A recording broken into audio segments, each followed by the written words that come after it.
제가 전에 삶의 문제 때문에 괴로워하는 어떤 분에게 복음을 전하며 예수를 믿으시라고 권면한 적이 있습니다.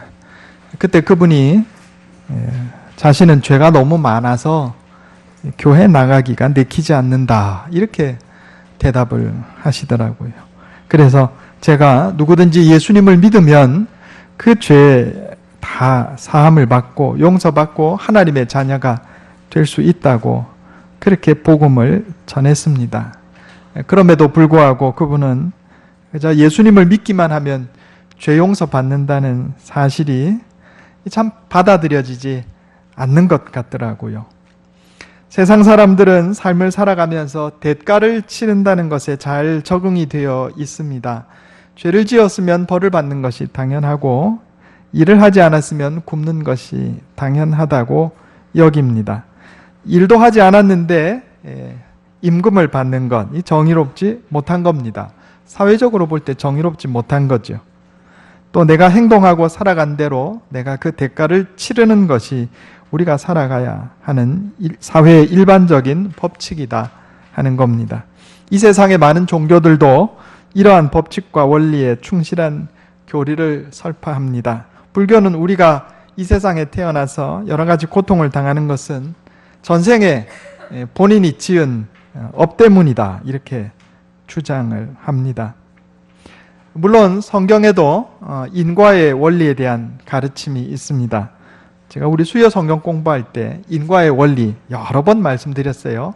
인과의 원리, 하나님께서 이 세상을 섭리하실 때 사용하시는 인과의 원리 세 가지. 첫째가 뭐죠? 반드시 돌아온다. 선을 행하든 악을 행하든 끝나게 내게 돌아온다 하는 거예요. 두 번째가 뭐죠? 시간이 걸릴 수 있다. 1년, 2년 만에 돌아오면 다 깨달을 건데 5년도 걸리고 10년도 걸리고 20년도 걸린다, 이런 얘기예요. 세 번째 법칙이 뭐죠? 제3자를 통하여 돌아올 수 있다. 내가 갑에게 죄를 지었는데 을이 내게 갚았어요. 내가 갑에게 선을 행했는데 을이 나에게 갚았어요. 하나님께서 그렇게 섭리하신다, 이런 얘기입니다. 그러므로 우리 성경 안에도 하나님의 이 세상을 움직이는 섭리 안에도 분명히 인과의 원리가 작동하고 있습니다. 그러나 잊지 말아야 할 것은 인과의 원리가 요만하다면 하나님의 은혜의 원리는 이만한 거예요. 이것이 다른 종교에 없는 겁니다. 이것이 진리입니다. 하나님의 은혜의 원리가 인과의 원리보다 크다 하는 거예요. 이건 절대로 잊어버리면 안 돼요. 오늘 우리 성가대 찬송이 하나님의 은혜였습니다. 하나님의 은혜. 놀라운 하나님의 은혜. 오늘 우리에게 주시는 하나님 말씀은 바로 이 하나님의 은혜의 원리, 하나님의 놀라운 은혜의 원리에 관한 말씀입니다. 오늘 본문 말씀은 흔히 포도원 품꾼의 비유로 잘 알려져 있는 내용입니다. 오늘 본문 말씀에 따르면 포도원 주인이 품꾼을 구하기 위해서 5번 나갑니다. 요즘으로 말하면 인력시장에 5번 나갔어요. 언제 나갔냐면 이른 아침에 한번 나갔고, 그 다음에 요즘 시간으로 하면 여기 3시, 6시, 9시에다가 6을 더하면 요즘 시간이 나와요. 그러니까 9시, 오전 9시. 자, 이른 아침에 한 번, 오전 9시에 한 번, 12시에 한 번, 오후 3시에 한 번, 오후 5시에 한 번, 이렇게 나갔단 말이에요. 그래서 품꾼들을 불러 모아서 포도원 일을 시켰습니다. 그리고 일을 다 마치고 품삯을 주는 시간이 되었는데 오후 5시에 온 사람부터 돈을 줬어요. 아마 해질 때까지니까 1시간 남짓 일했죠. 그런데 그 사람에게 1데나리온의 품삯을 주었습니다. 1데나리온은 사실은 노동자 한 사람이 하루 종일 일한 품삯입니다. 이건 많이 준 거죠. 그러니까 그보다 먼저 와서 일한 사람들이 자기들은 더 받을 줄 알았는데 똑같이 1데나리온 받으니까 주인에게 불평하고 원망했다 하는 내용이 오늘 본문 말씀의 내용입니다. 예수님께서 이 비유의 말씀을 통해서 우리에게 어떤 교훈을 주려고 하셨는지 한번 살펴보고자 합니다. 첫 번째로 주인이 손해봄으로써 품꾼들이 은혜를 입었습니다. 따라해 보겠습니다. 주인이 손해봄으로써 품꾼들이 은혜를 입었습니다. 오늘 본문 말씀을 잘 살펴보면 주인이 품꾼들하고 계약하는 장면이 나옵니다. 처음에 아침 일찍 9시 이전이죠. 9시 이전에 나가서 데려온 품꾼들에게는 이 주인이 하루 한 데나리온씩 약속합니다. 오늘 본문 말씀 20장 1절 2절 한번 보겠습니다. 천국은 마치 품꾼을 얻어 포도원에 들여보내려고 이른 아침에 나간 집주인과 같으니 그가 하루 한 데나리온씩 품꾼들과 약속하여 포도원에 들여보내고, 이 한 데나리온은 요즘 돈으로 하면 5만 원에서 10만 원 정도 된다, 이렇게 보시면 되겠습니다. 그저 한 가정이 요 한 데나리온을 가지면 하루 먹을 정도, 요즘하고 이 돈의 가치가 좀 많이 다르다 보시면 되겠습니다. 자, 그 다음에 이 주인이 또 3시, 요즘 시간으로 오전 9시에 나가서 보니까 또 인력시장에 사람들이 있어요. 그래서 그들에게 이르되 너희도 포도원에 들어가라. 4절에. 그리고 얼마를 약속했나요? 내가 너희에게 상당하게 주리라 그랬어요. 상당하게 준다는 얘기는 얼마죠? 일한 시간만큼 주겠다, 이렇게 약속을 한 거죠. 자, 그런데 결론적으로 말하면 이 주인은 아침 일찍 데리고 온 사람, 하루 종일 일한 사람에게도 1데나리온 주었지만 그 이후에 오전 9시, 12시, 오후 3시, 오후 5시 상당하게 주리라 하고 약속한 사람들에게도 1데나리온을 지급한 겁니다. 주인이 손해본 거죠. 우리식으로 말하면 주인이 손해본 겁니다. 한 데나리온 다 줄 필요가 없어요. 그렇죠? 특별히 오후 5시에 와서 1시간 남짓 일한 사람에게는 그죠? 8분의 1 데나리온, 9분의 1 데나리온 주면 되는 것이고, 3시에 와서 한 3시간 일한 사람에게는 한 3분의 1 데나리온 주면 되는 겁니다. 12시에 와서 일한 사람에게는 그저 절반 데나리온 주면 되는 것이고, 그렇지 않아요? 그런데 주인은 그날 일한 모든 사람에게 일한 시간과 상관없이 한 데나리온씩 지급했다 하는 겁니다. 이 비유의 말씀은 우리를 구원하시는 하나님의 은혜에 관한 것입니다. 하나님께서 우리에게 구원의 은혜를 베풀어 주실 때 우리가 얼마나 착한가, 우리가 얼마나 선행을 많이 했는지, 우리가 얼마나 업적을 많이 쌓았는지 보지 않으신다, 이런 얘기입니다. 하나님의 은혜로 모든 사람에게 구원을 베풀어 주신다, 이런 이야기입니다. 우리 로마서 한번 보겠습니다. 로마서 3장 10절.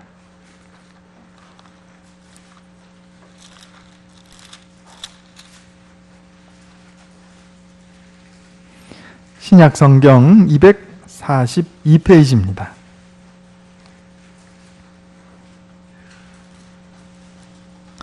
로마서 3장 10절부터 15절까지 말씀입니다. 제가 읽겠습니다.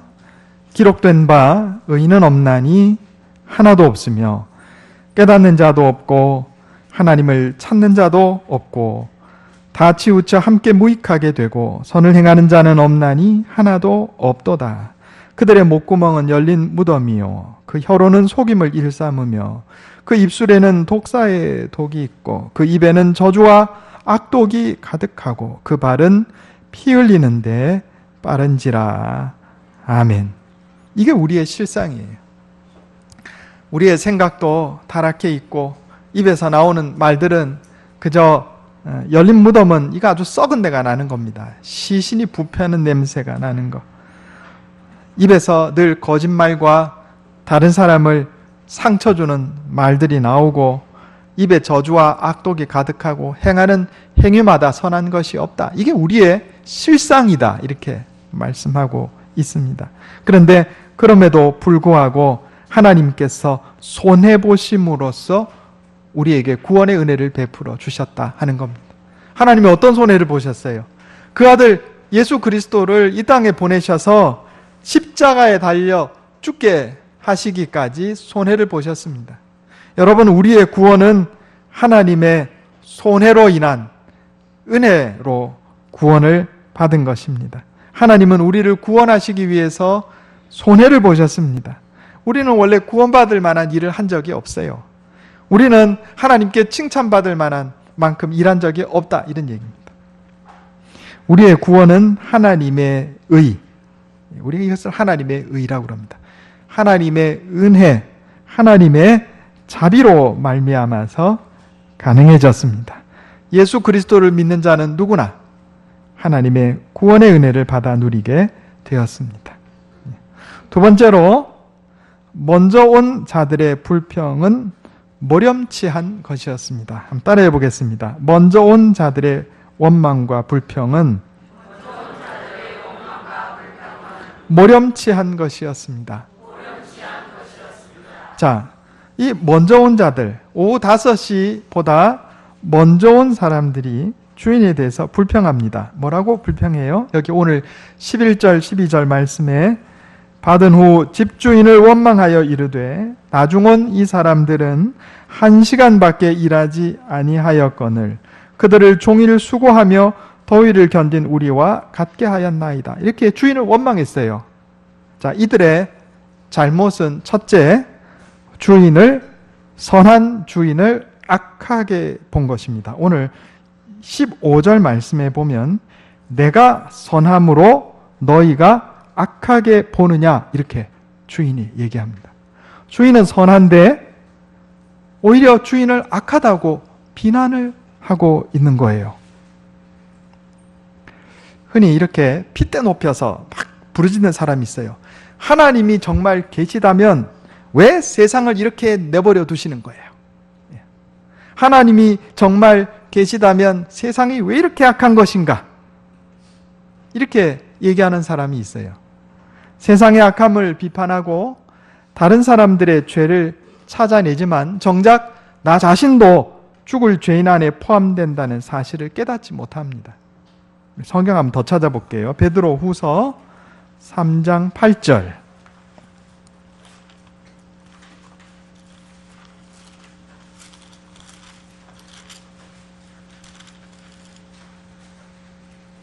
(386페이지입니다) 신약 성경 386페이지 베드로후서 3장 8절에서 10절까지 말씀입니다. 제가 읽겠습니다.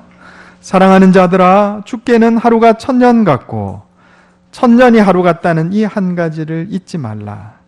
주의 약속은 어떤 이들이 더디다고 생각하는 것 같이 더딘 것이 아니라 오직 주께서는 너희를 대하여 오래 참으사 아무도 멸망하지 않고 다 회개하기에 이르기를 원하시느니라. 그러나 주의 날이 도둑같이 오리니 그날에는 하늘이 큰 소리로 떠나가고 물질이 뜨거운 불에 풀어지고 땅과 그 중에 있는 모든 일이 드러나리로다. 아멘. 하나님은 자비하셔서 오래 참으세요. 당장에 심판하지 않으시고 회개하고 돌아오기를 기다리신다, 이런 이야기입니다. 하나님이 계시다면 왜 이 악한 세상 내버려 둡니까? 그것은요, 여기 마치 그저 조금 일찍 와서 일 조금 더한 사람들이 말이에요. 왜 주인이 불의하냐고 이렇게 이야기하는 것과 똑같다, 이런 얘기입니다. 제가 전에 그런 말씀 드린 적 있죠. 어느 스승이 산에서 제자를 가르쳤습니다. 제자가 한 번은 이제 세상에 한번 나갔다 올 때가 돼서 세상을 경험하고 돌아와서는 스승에게 묻습니다. 스승님, 제가 세상에 나가보니 일이 이렇게 악하기가 이를 데 없습니다. 왜 신께서는 이 불의한 세상을 그대로 내버려 두시는 건가요? 심판하셔서 싹 멸하지 않으시고 왜 이대로 내버려 두시는 건가요? 그랬더니 스승이 제자에게 뭐라고 대답합니까? 이놈아, 신께서 심판을 하시면 너하고 나하고 제일 먼저 죽을 건데 뭔 그렇게 얘기를 하느냐? 자, 내 죄는 생각하지 않고 다른 사람 죄만 생각하는 거예요. 여기 오늘 본문 말씀을 잘 살펴보면요, 사실은 이 오전 9시 이전에 와서 일한 사람, 아니 그러니까 해 뜰 때부터 와서 일한 사람하고는 주인이 한 데나리온을 약속했고, 그 이외에 나머지 모든 사람에게는 한 데나리온 약속한 적이 없어요. 상당하게 줄이라 그랬다고요. 그러면 여러분, 자기가 일한 것보다 더 많이 받은 사람이 오후 5시 와서 1시간 일한 사람만 자기 일한 것보다 더 많이 받았나요? 아니에요. 오후 3시에 와서 일한 사람도 자기가 일한 것보다 더 많이 받았고, 약속한 것보다 더 많이 받았고, 12시에 와서 일한 사람도, 오전 9시에 와서 일한 사람도 원래 약속된 것보다 더 많이 받았어요. 또 아침 일찍 와서 일한 사람 같은 경우에도 일자리가 없는데 데려가서 일 시켜주고 한 데나리온 꽉 채워준 것만 해도 감사한 거다, 이런 말입니다. 그런데 여기에 주인에 대한 감사가 없어요. 당장에 오후 3시에 와서 한 3시간 일한 사람도 그저 3분의 1 데나리온 받는 게 적당한 건데, 그것도 은혜인데, 한 데나리온 꽉 채워줬더니 감사합니다 이렇게 얘기하지 않고, 쟤는 1시간밖에 일 안 했는데 한 데나리온 받고 왜 나는 한 데나리온 주나요? 이러고 있다고요. 모렴치하다, 이런 얘기입니다.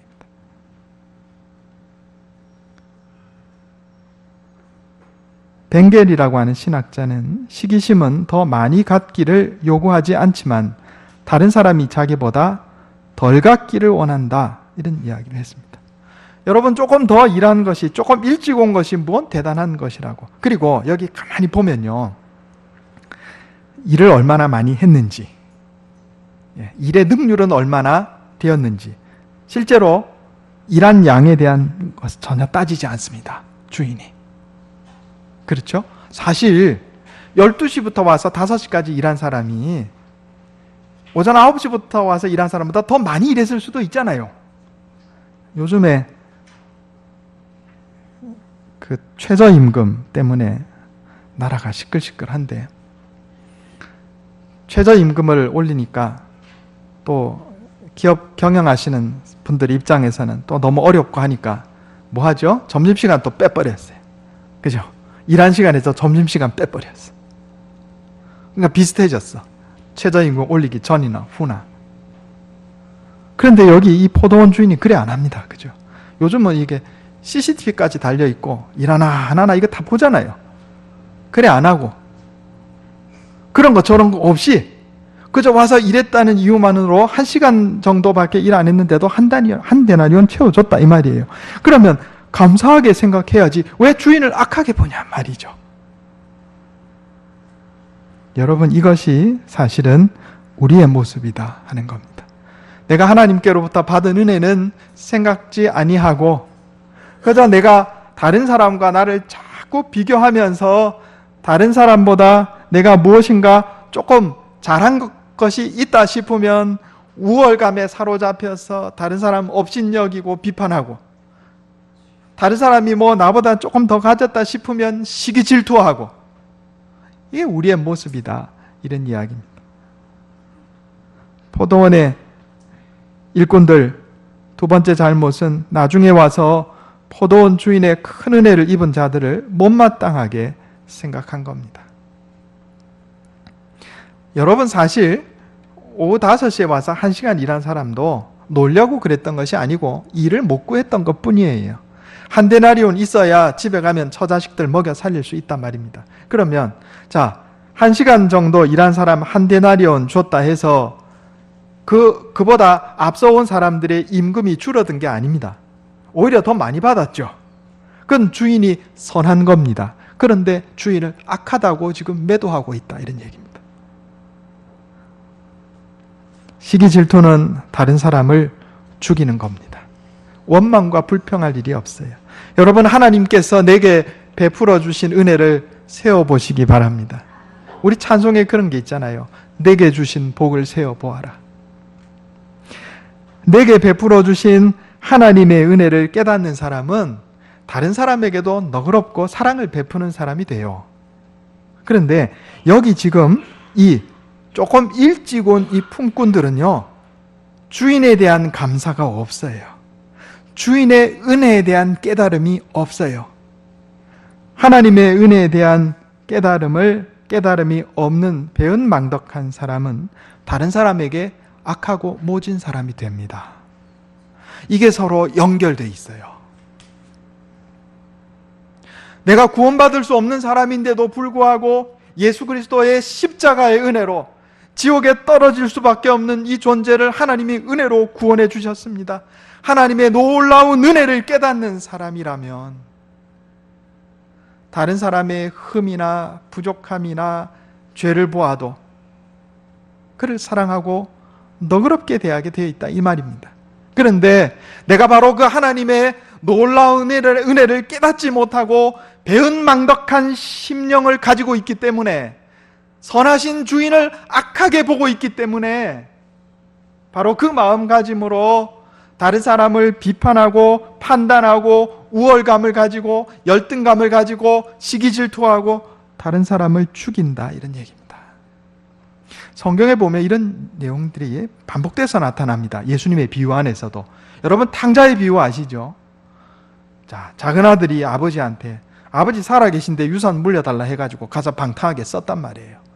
그게 큰아들이 거기에 대해서 불만을 품었습니다. 나중에 작은 아들이 재산 다 잃고 돌아오니까 아버지가 그야말로 요즘 말로 버선발로 나가가지고 그냥 살아 돌아온 아들 기뻐하고 송아지 잡아서 잔치해 주니까 큰아들이 뭐라고 그럽니까? 나한테는 염소 새끼 한 마리도 안 잡아주더니 저 인간이, 동생도 아닙니다, 저 인간이 돌아오니까 송아지 잡아주네. 큰아들이 물려받은 아버지 재산은 자기가 일해서 번 재산이에요? 아니잖아요. 자기도 받았어요. 자기도 받았어요. 자기가 일해서 번 돈 아니에요, 그 유산. 그런데 자기가 자기 몫이 줄어드는 것도 아니에요. 그런데 시기질투합니다. 가인이요, 시기질투로 아벨을 죽였어요. 1만 달란트 빚진 자가, 그 1만 달란트, 요즘으로 말하면 몇 조나 되는 돈인데, 그 빚을 탕감받았는데 자기한테 500데나리온 빚진 자, 요즘으로 말하면 얼마죠? 뭐 한 2,500만 원에서 5천만 원 정도 빚진 자 목 잡고 흔들어가지고 감옥에 집어넣었잖아요. 그러니까 임금이 노했어요. 내 너한테 1만 달란트, 몇 조나 되는 돈을 탕감해 줬는데 너한테 몇 천만 원 빚진 사람 감옥에 집어넣냐? 너도 한번 가봐라, 감옥에. 여러분, 저와 여러분은 하나님의 은혜로 구원받았습니다. 내가 뭔가 한 게 없어요. 우리끼리 잘났다 못났다, 인격적으로 훌륭하다 못하다, 일 많이 했다 적겠다, 도토리 키재기입니다. 어차피 우리가 구원받을 만큼 일한 사람 아무도 없다, 이런 얘기입니다. 그러므로 우리는 하나님의 놀라운 은혜를 찬양할 것입니다. 하나님의 놀라운 은혜를 깨닫는 자는 다른 사람에게도 너그럽고 은혜를 베푸는 자가 되는 겁니다. 이처럼 하나님의 의는 하나님의 은혜와 동일한 말씀입니다. 우리 성경 한번 찾아보겠습니다. 로마서 3장 20절.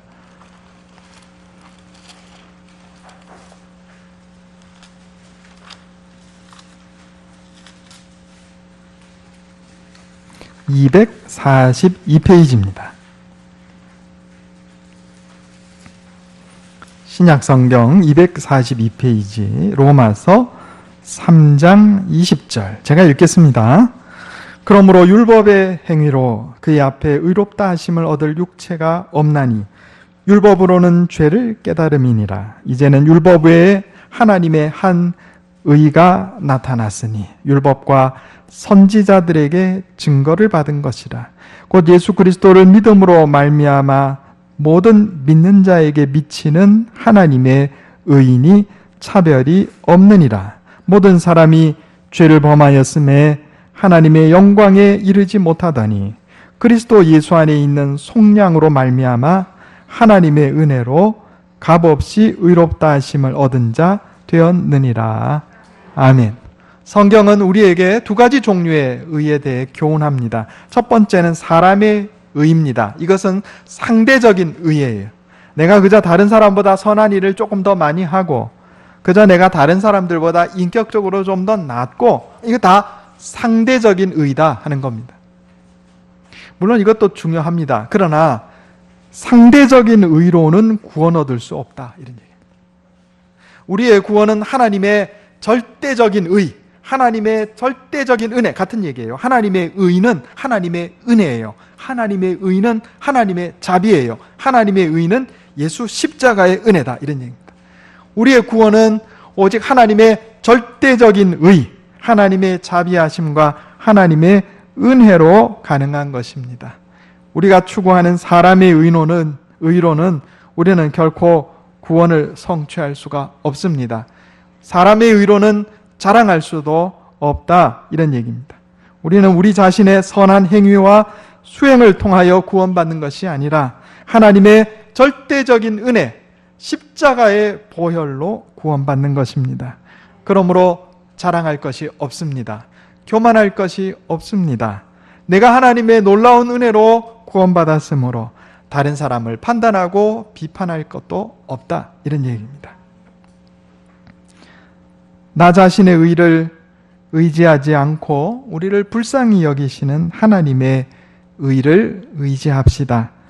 그럴 때 우리에게 천국의 문이 열리는 것입니다. 나를 구원하신 하나님의 은혜를 깨닫고 나도 다른 사람에게 너그럽고 자비한 사람이 됩시다. 바로 그럴 때 우리가 하나님의 아들이라 불리게 될 것입니다. 이런 은혜가 저와 여러분에게 함께 하시기를 예수님의 이름으로 축원합니다. 기도하겠습니다.